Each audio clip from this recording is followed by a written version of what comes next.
আকাশবাণী কলকাতা স্থানীয় সংবাদ পড়ছি প্রিয়া বিশ্বকর্মা। প্রথমে বিশেষ বিশেষ খবর। রাজ্যে এসআইআর প্রক্রিয়ায় বিবেচনাধীন তালিকায় থাকা প্রায় ৬০ লক্ষ নামের মধ্যে ৩২ লক্ষের নিষ্পত্তি হয়েছে। বাদ পড়েছে প্রায় ৪০% নাম। বিধানসভা নির্বাচনের জন্য বিজেপি ১৯ জন প্রার্থীর তৃতীয় তালিকা প্রকাশ করেছে। পানিহাটি কেন্দ্রে প্রার্থী করা হয়েছে আরজিকরের নির্যাতিতা চিকিৎসকের মা রত্না দেবনাথকে। ভোটের আগে চুক্তিভিত্তিক কর্মী নিয়োগের অভিযোগে পূর্ব মেদিনীপুরের জেলাশাসককে সরিয়ে দিয়েছে নির্বাচন কমিশন। ৫ জেলায় অতিরিক্ত জেলাশাসক পদে রদবদল। উত্তরবঙ্গের ময়নাগুড়িতে নির্বাচনী জনসভা থেকে তৃণমূল কংগ্রেস নেত্রী মুখ্যমন্ত্রী মমতা ব্যানার্জি বিজেপি কর্মীদের সম্পর্কে আপত্তিকর মন্তব্য করেছেন বলে কেন্দ্রীয় শিক্ষা প্রতিমন্ত্রী সুকান্ত মজুমদার অভিযোগ করেছেন। দক্ষিণ কলকাতার পাটুলিতে দুষ্কৃতীদের গুলিতে এক ব্যক্তির মৃত্যুর ঘটনায় চাঞ্চল্য। রামনবমী উপলক্ষে কোনো রকম অপ্রীতিকর পরিস্থিতি এড়াতে রাজ্য প্রশাসনের তরফে যথাযথ বন্দোবস্ত করা হচ্ছে। কলকাতা পুলিশও আজ আগামীকাল শহরের বিভিন্ন রাস্তায় যান চলাচল নিয়ন্ত্রণ করবে। উত্তরের দার্জিলিং, জলপাইগুড়ি, কালিম্পং এবং দক্ষিণবঙ্গের পশ্চিমের জেলাগুলিতে আজ হালকা ঝড় জলের সম্ভাবনা। আসছি বিস্তারিত খবরে। রাজ্যে এসআইআর প্রক্রিয়ায় বিবেচনাধীন তালিকায় থাকা প্রায় ৬০ লক্ষ নামের মধ্যে ইতোমধ্যেই ৩২ লক্ষের নিষ্পত্তি হয়েছে। এর মধ্যে প্রায় ৪০% নাম বাদ গিয়েছে বলে রাজ্যের মুখ্য নির্বাচনী আধিকারিকের দপ্তর সূত্রে জানা গেছে।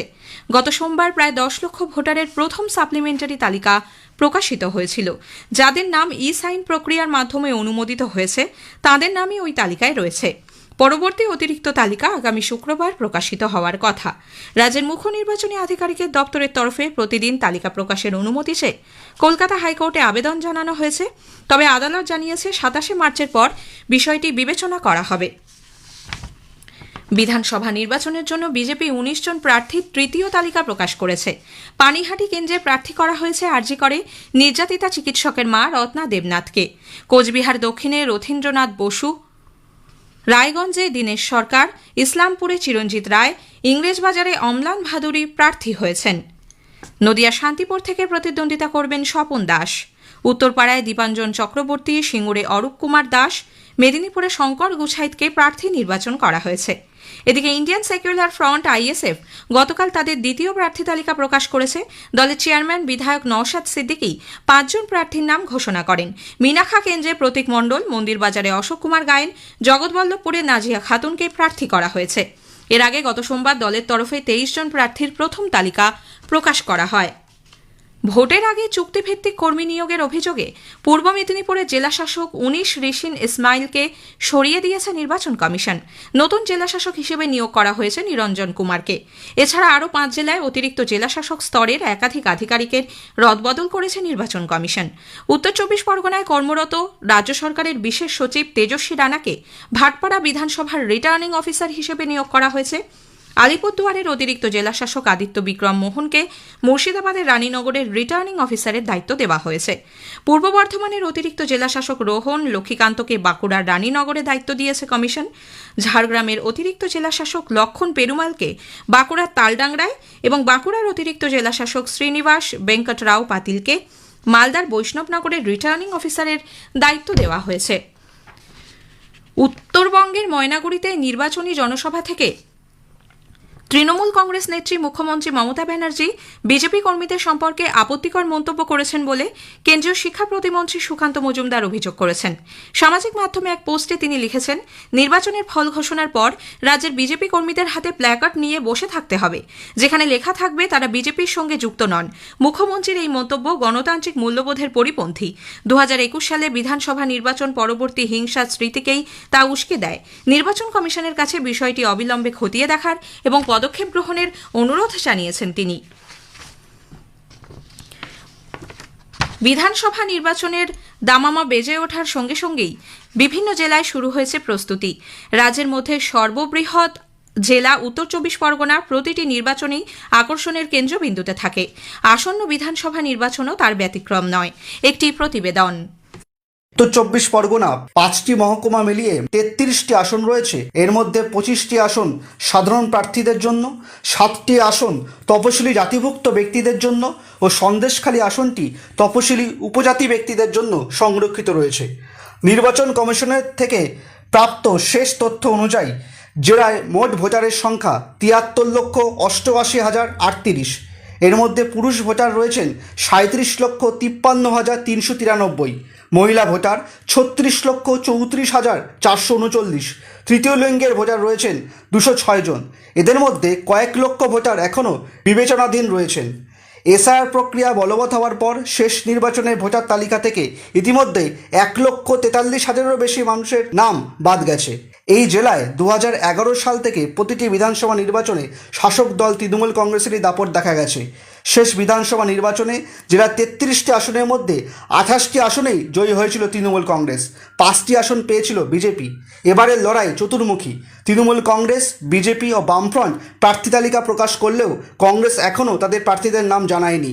তৃণমূল কংগ্রেস 33টি আসনে তাদের প্রার্থীদের নাম ঘোষণা করেছে। বিজেপি এখনও পর্যন্ত 30টি আসনে প্রার্থীদের নাম ঘোষণা করেছে। দমদম উত্তর, মধ্যমগ্রাম ও বাগদা আসনে তারা এখনও প্রার্থীদের নাম জানায়নি। পানিহাটি বিধানসভা কেন্দ্রে অভয়ার মাকে প্রার্থী করেছে ভারতীয় জনতা পার্টি। বামফ্রন্ট ও আইএসএফ জোট বেঁধে এবারে নির্বাচনে লড়ছে। 33টির মধ্যে 7টি আসনে প্রতিদ্বন্দ্বিতা করছে আইএসএফ, বাকি আসনগুলিতে প্রার্থী দিচ্ছে বামেরা। জেলায় মোট ভোট কেন্দ্রের সংখ্যা 8,672টি। অক্সিলিয়ারি বুথ করা হচ্ছে 198টি ভোট কেন্দ্রে। সাধারণ ভোটারদের মধ্যে মনোবল বৃদ্ধি ও সুষ্ঠু অবাধ নির্বাচনের পরিবেশ তৈরি করতে ইতিমধ্যে 30 কোম্পানি কেন্দ্রীয় বাহিনী জেলায় মোতায়েন করা হয়েছে। নিয়মিত তারা রুট মার্চ করছেন। পল্লব ঘোষ, আকাশবাণী সংবাদ, উত্তর 24 পরগনা। বিধানসভা নির্বাচনের আগে রাজ্যে 294টি কেন্দ্রের জন্য নিযুক্ত সব রিটার্নিং অফিসার আরোদের জন্য গতকাল একটি বিশেষ প্রশিক্ষণ কর্মসূচির আয়োজন করা হয়। জলপাইগুড়ি, মালদা, প্রেসিডেন্সি, বর্ধমান ও মেদিনীপুর এই 5টি ডিভিশনে একযোগে এই প্রশিক্ষণ চলে। স্থানীয় সংবাদ শুনছেন আকাশবাণী কলকাতা কেন্দ্র থেকে। দক্ষিণ কলকাতার পাটুলিতে দুষ্কৃতীদের গুলিতে এক তৃণমূল কংগ্রেস কর্মী রাহুল দের মৃত্যুর ঘটনায় চাঞ্চল্য ছড়িয়েছে। গতকাল বন্ধু জিৎ মুখোপাধ্যায় ফুলবাগান এলাকায় নিজের ফ্ল্যাটে তাকে আমন্ত্রণ জানায়। রাতে বাড়ির ছাদে খাওয়া দাওয়া চলাকালীন কয়েকজন দুষ্কৃতী সেখানে ঢুকে গুলি চালায় বলে অভিযোগ। গুলিবিদ্ধ রাহুলকে হাসপাতালে নিয়ে যাওয়া হলে চিকিৎসকরা মৃত ঘোষণা করেন। আহত অবস্থায় জিৎও হাসপাতালে চিকিৎসাধীন। রামনবমী উপলক্ষে কোনো রকম অপ্রীতিকর পরিস্থিতি এড়াতে রাজ্য প্রশাসনের তরফে যথাযথ বন্দোবস্ত করা হচ্ছে। নবান্নে গতকাল মুখ্য সচিব দুষ্যন্ত নারিয়ালা, স্বরাষ্ট্র সচিব সংঘমিত্রা ঘোষ, রাজ্য পুলিশের মহানির্দেশক সিদ্ধিনাথ গুপ্তা, কলকাতার পুলিশ কমিশনার অজয় নাথ, সব জেলাশাসক ও অন্য আধিকারিকদের সঙ্গে বৈঠক করেন। আজ থেকে 29শে মার্চ পর্যন্ত জেলায় জেলায় মিছিল হওয়ার কথা। হাওড়া, চন্দননগর এবং ইসলামপুরে বিশেষ সতর্কতা নেওয়া হচ্ছে। জেলাগুলিতে মোতায়েন রয়েছে বিরাট সংখ্যক পুলিশ বাহিনী। এছাড়াও প্রয়োজন পড়লে সিআরপিএফ এর সাহায্য নেওয়া হবে। রামনবমী উপলক্ষে কলকাতা পুলিশ আজও আগামীকাল শহরের বিভিন্ন রাস্তায় যান চলাচল নিয়ন্ত্রণ করবে। আজ বেলা 12টা থেকে রাত 12টা পর্যন্ত এবং আগামীকাল সকাল 6টা থেকে রাত 8টা পর্যন্ত কলকাতা পুলিশের আওতায় থাকা সব থানা এলাকায় দুধ, অক্সিজেন সিলিন্ডার, এলপিজির মতো অত্যাবশ্যক পণ্য বহনকারী গাড়ি ছাড়া অন্যান্য পণ্যবাহী গাড়ি চলাচল বন্ধ থাকবে। আজকের প্রসঙ্গের এবারের বিষয় প্রাকৃতিক চাষে এগিয়ে আসছেন কৃষকরা। এই নিয়ে হুগলি কৃষি বিজ্ঞান কেন্দ্রের কৃষি সম্প্রসারণ বিভাগের বিষয়বস্তু বিশেষজ্ঞ ডক্টর সৈকত সাহার সঙ্গে কথা বলেছেন দীপু দে। আকাশবাণী সংবাদ বিভাগ প্রযোজিত অনুষ্ঠানটি শুনবেন আজ রাত 8টায় গীতাঞ্জলির প্রচার তরঙ্গ ডিটিএইচ বাংলা এবং আকাশবাণী সংবাদ কলকাতা সোশ্যাল মিডিয়া প্ল্যাটফর্মে। আরজিকর মেডিকেল কলেজ হাসপাতালের জেনারেল এমার্জেন্সি বিভাগ শীঘ্রই চালু করার ব্যাপারে গতকাল রোগী কল্যাণ সমিতির বৈঠক হয়। আপাতত 20টি বেড নিয়ে এমার্জেন্সিতে পরিষেবা চালু হবে বলে সিদ্ধান্ত হয়েছে। উত্তরের দার্জিলিং, জলপাইগুড়ি, কালিম্পং এবং দক্ষিণবঙ্গের পশ্চিমের জেলাগুলিতে আজ হালকা ঝড় জলের সম্ভাবনা রয়েছে। তবে আগামীকাল উত্তরবঙ্গের উত্তরের প্রায় সব জেলায় এবং দক্ষিণবঙ্গের বেশিরভাগ জেলাতেই বজ্রবিদ্যুৎ এবং দমকা হাওয়া সহ মাঝারি থেকে ভারী বৃষ্টির সম্ভাবনা। শেষ করার আগে স্থানীয় সংবাদের বিশেষ কিছু অংশ আরও একবার। রাজ্যে এসআইআর প্রক্রিয়ায় বিবেচনাধীন তালিকায় থাকা প্রায় 60 লক্ষ নামের মধ্যে ইতোমধ্যেই 32 লক্ষে নিষ্পত্তি হয়েছে। বিধানসভা নির্বাচনের জন্য বিজেপি 19 জন প্রার্থীর তৃতীয় তালিকা প্রকাশ করেছে। স্থানীয় সংবাদ শেষ হলো। আকাশবাণী কলকাতা, খবর পড়ছি অনিন্দ্য সুন্দর রায়। শুরুতেই বিশেষ বিশেষ খবর। কেন্দ্রীয় মন্ত্রিসভা আঞ্চলিক সংযোগ প্রকল্প পরিমার্জিত উড়ান প্রকল্পের জন্য 28,840 কোটি টাকা বরাদ্দ করেছে। মন্ত্রিসভা অভিবাসন, ভিসা, বিদেশি নিবন্ধন ও ট্র্যাকিং IVA পার্টি প্রকল্পের মেয়াদ 5 বছর বাড়িয়েছে। পশ্চিম এশিয়ার সংঘাত নিয়ে সর্বদলীয় বৈঠকে সরকারের সব রকম পদক্ষেপে সমর্থনের আশ্বাস বিরোধী দলগুলির। রান্নার গ্যাসের রিফিল বুকিং নিয়ে বিভিন্ন সংবাদ মাধ্যমে প্রচারিত খবরের প্রেক্ষিতে সরকার স্পষ্ট জানিয়েছে বুকিংয়ের সময়সীমার আপাতত কোনো পরিবর্তন হয়নি। মহাদেব অনলাইন বেটিং মামলায় এনফোর্সমেন্ট ডিরেক্টরেট ইডি প্রায় 1,700 কোটি টাকার সম্পত্তি সাময়িকভাবে বাজেয়াপ্ত করেছে। আসাম, কেরালা, পুদুচেরি এবং 4টি রাজ্যের উপনির্বাচনের মনোনয়নপত্র পরীক্ষার কাজ শেষ করেছে নির্বাচন কমিশন। আজ মনোনয়নপত্র প্রত্যাহারের শেষ দিন।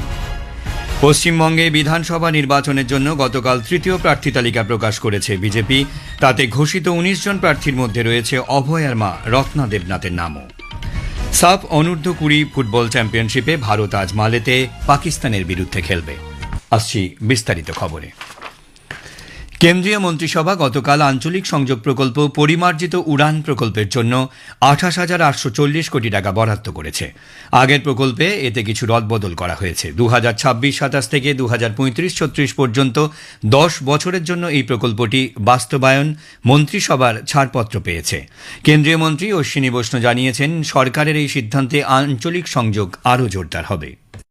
इसमें बहुत फोकस दिया जाएगा जो आज की एआई बेस्ड टेक्नोलॉजीज हैं, आधार का जिस तरह से आइडेंटिफिकेशन बेस्ड टेक्नोलॉजीज के लिए जो बहुत ज्यादा चीजें एडवांस हुई है, उन सब का उपयोग इसमें किया जाएगा और पूरे के पूरे कोर इंफ्रास्ट्रक्चर को मॉडर्नाइज किया जाएगा। एक तरीके से लेगेसी इंफ्रा चला आ रहा था जिसमें सॉफ्टवेयर अपग्रेड करते थे, लेकिन जरूरत है कि उसको कम्प्लीटली एकदम पूरी तरह से अपग्रेड करे, कोर इंफ्रा को ही उसका चेंज करे। এছাড়া মন্ত্রিসভা অভিবাসন, ভিসা, বিদেশি নিবন্ধন ও ট্র্যাকিং আইভিএফআরটি প্রকল্পের মেয়াদ 5 বছর বাড়িয়েছে। 2026 সালের 1 এপ্রিল থেকে 2031 সালের মার্চ পর্যন্ত এই প্রকল্প চলবে। এতে ব্যয় ধরা হয়েছে 1,800 কোটি টাকা। আইভিএফআরটি প্ল্যাটফর্ম ভিসা ও অভিবাসন পরিষেবাকে যেমন আধুনিক করবে, তেমনি সমন্বয় বৃদ্ধি, প্রকৃত ভ্রমণকারীদের জন্য যাত্রা সহজ করবে। পাশাপাশি জাতীয় নিরাপত্তা আরও শক্তিশালী হবে। পশ্চিম এশিয়া পরিস্থিতি নিয়ে নতুন দিল্লির সংসদ ভবন কমপ্লেক্সে প্রতিরক্ষামন্ত্রী রাজনাথ সিংয়ের পৌরোহিত্যে গতকাল সর্বদলীয় বৈঠক অনুষ্ঠিত হয়। উপস্থিত ছিলেন কেন্দ্রীয় স্বরাষ্ট্রমন্ত্রী অমিত শাহ, বিদেশমন্ত্রী ডক্টর এস জয়শঙ্কর, পেট্রোলিয়াম মন্ত্রী হরদীপ পুরী, সংসদীয় বিষয়ক মন্ত্রী কিরণ রিজিজু, জেডিইউ কার্যকরী সভাপতি সঞ্জয় ঝা এবং রাজীব রঞ্জন সিং সহ অন্য নেতারা। বৈঠক শেষে সাংবাদিকদের শ্রী রিজিজু বলেন, বিরোধীদের যাবতীয় প্রশ্নের উত্তর দিয়েছে সরকার। এই পরিস্থিতিতে সরকারের নেওয়া সব পদক্ষেপকে সমর্থন জানাবে বলে আশ্বাস দিয়েছে বিরোধী দলগুলি। বিরোধী দলের পক্ষ থেকে কংগ্রেস নেতা মুকুল ওয়াসনিক ও তারিক আনোয়ার, সিপিআইএম সাংসদ জন ব্রিটাস এবং সমাজবাদী পার্টির সাংসদ ধর্মেন্দ্র যাদব প্রমুখ বৈঠকে যোগ দেন। পশ্চিম এশিয়া পরিস্থিতি নিয়ে সংসদে প্রধানমন্ত্রী নরেন্দ্র মোদীর বক্তব্যের পরেই সর্বদলীয় বৈঠক আহ্বান করা হয়। সংসদে প্রধানমন্ত্রী জানিয়েছেন, সরকার 7টি ক্ষমতাপ্রাপ্ত গোষ্ঠী গঠন করেছে, যারা জ্বালানি সরবরাহ ব্যবস্থা ও সার সহ বিভিন্ন বিষয়ে কৌশল তৈরি করবে। ভারতীয় রেল যোগাযোগ পরিকাঠামো উন্নয়ন এবং একাধিক জনকে সংযুক্ত করে কবচ স্বয়ংক্রিয় রেল সুরক্ষা ব্যবস্থা সম্প্রসারণের জন্য 1,200 কোটি টাকারও বেশি মূল্যের প্রকল্প অনুমোদন করেছে। রেল মন্ত্রক জানিয়েছে, উন্নত ফাইবার কমিউনিকেশন সিস্টেম এবং বর্ধিত সুরক্ষা ব্যবস্থার মাধ্যমে রেল নেটওয়ার্ককে শক্তিশালী করাই এই প্রকল্পগুলির উদ্দেশ্য। মন্ত্রক জানিয়েছে, সেন্ট্রাল রেলওয়ের 5টি বিভাগকে সংযুক্ত করে 600 কোটি টাকারও বেশি ব্যয়ে একটি শক্তিশালী ডুয়েল ফাইবার কমিউনিকেশন নেটওয়ার্ক স্থাপনের জন্য 2টি বড় প্রকল্প অনুমোদন করা হয়েছে। এতে বলা হয়েছে, একটি নির্ভরযোগ্য দ্বৈতপথ যোগাযোগ ব্যবস্থার ভিত্তি তৈরি করতে অপটিক্যাল ফাইবার এবং ওভারহেড গ্রাউন্ড ওয়্যার সিস্টেম স্থাপন করা হবে, যা নিরবিচ্ছিন্ন যোগাযোগকে সুনিশ্চিত করবে এবং ফাইবার ক্যাপাসিটি লিজ দেওয়ার মাধ্যমে অতিরিক্ত রাজস্ব আয়ের সুযোগও তৈরি হবে। লোকসভায় গতকাল অর্থ বিল 2026 ধ্বনি ভোটে পাশ হয়েছে। এই বিলে 2026-27 আর্থিক বছরের জন্য কেন্দ্রীয় সরকারকে দেওয়া আর্থিক প্রস্তাব রূপায়ণের সংস্থান রয়েছে। এই বিলে সরকারের আনা বিভিন্ন সংশোধনীতেও ছাড়পত্র দিয়েছে সভা। বিল নিয়ে আলোচনার জবাবি ভাষণে অর্থমন্ত্রী নির্মলা সীতারামন বলেন, সরকার এমএসএমই, কৃষক ও সমবায়গুলির ক্ষমতায়নের লক্ষ্যে কাজ করছে, কারণ তারাই রয়েছে কর্মসংস্থান সৃষ্টির কেন্দ্রবিন্দুতে। অর্থমন্ত্রী আরও বলেন, 2026-27 অর্থ বিল 5টি স্পষ্ট নীতির উপর ভিত্তি করেই গড়ে তোলা হয়েছে। এর মধ্যে আছে আস্থাভিত্তিক কর ব্যবস্থা, সাধারণ নাগরিকদের জন্য জীবনযাত্রার মানোন্নয়ন, কৃষক, সমবায় এবং এমএসএমই ক্ষেত্রকে আরও ক্ষমতা প্রদান, ভারতকে আন্তর্জাতিক বাণিজ্যিক হাব হিসেবে গড়ে তোলা এবং শুল্ক সংস্কারের জন্য বাণিজ্যিক সুবিধা প্রদান। এই খবর শুনছেন আকাশবাণী থেকে। প্রধানমন্ত্রী নরেন্দ্র মোদী আগামী 29শে মার্চ রবিবার আকাশবাণীতে মন কি বাত অনুষ্ঠানে দেশ বিদেশের মানুষের সঙ্গে তাঁর চিন্তাভাবনা ভাগ করে নেবেন। এটি হবে মাসিক এই বেতার অনুষ্ঠানের 132তম পর্ব। আকাশবাণী ও দূরদর্শনের সবকটি চ্যানেলে সকাল 11টা থেকে এই অনুষ্ঠান শোনা যাবে। আকাশবাণীর সংবাদ website, news on air mobile app, Akashvani ও দূরদর্শনের সংবাদ বিভাগ, প্রধানমন্ত্রীর দপ্তর এবং তথ্য ও সম্প্রচার মন্ত্রকের ইউটিউব চ্যানেলেও অনুষ্ঠানটি শোনা যাবে। হিন্দিতে মূল অনুষ্ঠানটির পর সম্প্রচারিত হবে এর আঞ্চলিক ভাষার তর্জমা। মন কি বাতের জন্য এবারও সাধারণ মানুষের পরামর্শ, বক্তব্য, মতামত জানতে চেয়েছেন প্রধানমন্ত্রী নরেন্দ্র মোদী। বার্তা পাঠানো যাবে MyGov open forum, Narendra Modi app কিংবা 1800117800 টোল ফ্রি নম্বরে। আজকের প্রসঙ্গের এবারের বিষয় প্রাকৃতিক চাষে এগিয়ে আসছেন কৃষকরা। এই নিয়ে হুগলি কৃষি বিজ্ঞান কেন্দ্রের কৃষি সম্প্রসারণ বিভাগের বিষয়বস্তু বিশেষজ্ঞ ডক্টর সৈকত সাহার সঙ্গে কথা বলেছেন দিব্য দে। আকাশবাণীর সংবাদ বিভাগ প্রযোজিত অনুষ্ঠানটি শুনবেন আজ রাত 8টায় গীতাঞ্জলি প্রচার তরঙ্গ, ডিটিএইচ বাংলা এবং আকাশবাণী সংবাদ কলকাতার সোশ্যাল মিডিয়া প্ল্যাটফর্মে। আসাম, কেরালা, পুদুচেরি এবং 4টি রাজ্যের উপনির্বাচনের জন্য মনোনয়নপত্র পরীক্ষার কাজ শেষ করেছে নির্বাচন কমিশন। এক বিবৃতিতে নির্বাচন কমিশন জানিয়েছে 2140 জন প্রার্থী প্রতিদ্বন্দ্বিতা করছেন, যার মধ্যে আসামের 789 জন, কেরালার 985 জন এবং পুদুচেরির 366 জন প্রার্থী রয়েছেন। এছাড়াও 4টি রাজ্যের উপনির্বাচনে 66 জন প্রার্থী প্রতিদ্বন্দ্বিতা করবেন, যার মধ্যে গোয়া থেকে 3 জন, কর্ণাটক থেকে 50 জন, নাগাল্যান্ড থেকে 7 জন এবং ত্রিপুরা থেকে 6 জন প্রার্থী রয়েছেন। প্রার্থীরা আজ বিকেল 3টে পর্যন্ত মনোনয়নপত্র প্রত্যাহার করতে পারবেন।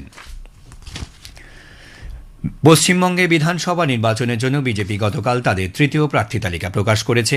এই পর্যায়ে 19 জন প্রার্থীর নাম ঘোষণা করা হয়েছে। পানিহাটি কেন্দ্রে প্রার্থী করা হয়েছে অভয়ার মা রত্না দেবনাথকে। কোচবিহার দক্ষিণে রথীন্দ্রনাথ বসু, রায়গঞ্জে দীনেশ সরকার, ইসলামপুরে চিরঞ্জিত রায়, ইংরেজবাজারে অম্লান ভাদুরীকে প্রার্থী করা হয়েছে। সাময়িক যুদ্ধবিরতির পর আফগানিস্তান পাকিস্তান সীমান্তে গতকাল ফের দুপক্ষের সংঘর্ষ শুরু হয়েছে। পূর্ব আফগানিস্তানে কমপক্ষে 2 জন নাগরিক নিহত হয়েছে, আহত বেশ কয়েকজন। আফগানিস্তানের কুনার প্রদেশের মুখপাত্র জিয়াউর রহমান জানিয়েছেন, পাকিস্তানি বাহিনী নারাই এবং সারকানো জেলায় গোলাবর্ষণ করেছে। আফগান বাহিনীও পাল্টা হামলা চালিয়ে ডুরান্ড লাইনের সারকানো জেলার নওয়াপাস এলাকায় পাকিস্তানের 3টি পোস্ট ধ্বংস করে দিয়েছে। সেখানে একজন পাকিস্তানি সেনা নিহত হয়েছেন।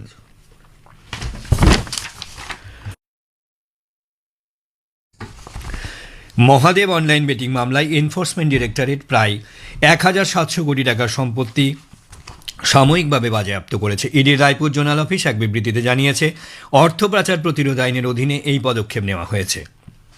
ED Dubai Hills Estate, Business Bay, SLS Hotel and Residence এবং বুর্জ খলিফার বিলাসবহুল ভিলা ও অ্যাপার্টমেন্ট সহ দুবাইতে 18টি এবং নয়াদিল্লিতে 2টি স্থাবর সম্পত্তি বাজেয়াপ্ত করেছে। ইডি জানিয়েছে, সম্পত্তিগুলি মহাদেব বেটিং অ্যাপ্লিকেশনের প্রধান উদ্যোক্তা সৌরভ চন্দ্রকরের এবং এগুলো তার সহযোগীদের নামে রয়েছে। রামনবমী উপলক্ষে দেশজুড়ে নানা শোভাযাত্রার আয়োজন করা হয়েছে। রাষ্ট্রপতি দ্রৌপদী মুর্মু আজ রামনবমী উপলক্ষে দেশবাসীকে শুভেচ্ছা জানিয়েছেন। এক বার্তায় তিনি ভগবান রামের জীবনাদর্শের গুরুত্ব তুলে ধরেন। রাষ্ট্রপতি জানান, ভগবান রামের মহাকাব্যিক জীবন আমাদের সত্য, ন্যায় ও সদ্গুণের পথে চলার দিশা দেখায়। দক্ষিণ এশীয় ফুটবল ফেডারেশন সাফ অনূর্ধ্ব-20 চ্যাম্পিয়নশিপে ভারত আজ অভিযান শুরু করবে। মালেতে আজ প্রথম ম্যাচে ভারতের প্রতিপক্ষ পাকিস্তান। শনিবার দ্বিতীয় ম্যাচে বাংলাদেশের মুখোমুখি হবে ভারত। শেষ করার আগে খবরের বিশেষ কিছু অংশ আরও একবার। কেন্দ্রীয় মন্ত্রিসভা আঞ্চলিক সংযোগ প্রকল্প, পরিমার্জিত উড়ান প্রকল্পের জন্য 28,840 কোটি টাকা বরাদ্দ করেছে। মন্ত্রিসভা অভিবাসন, ভিসা, বিদেশি নিবন্ধন ও ট্র্যাকিং আইভিএফআরটি প্রকল্পের মেয়াদ 5 বছর বাড়িয়েছে। পশ্চিম এশিয়ার সংঘাত নিয়ে সর্বদলীয় বৈঠকে সরকারকে সব রকম পদক্ষেপে সমর্থনের আশ্বাস বিরোধী দলগুলির। রান্নার গ্যাসের রিফিল বুকিং নিয়ে বিভিন্ন সংবাদ মাধ্যমে প্রচারিত খবরের প্রেক্ষিতে সরকার স্পষ্ট জানিয়েছে, বুকিংয়ের সময়সীমার আপাতত কোনো পরিবর্তন হয়নি। খবর এখানেই শেষ হল।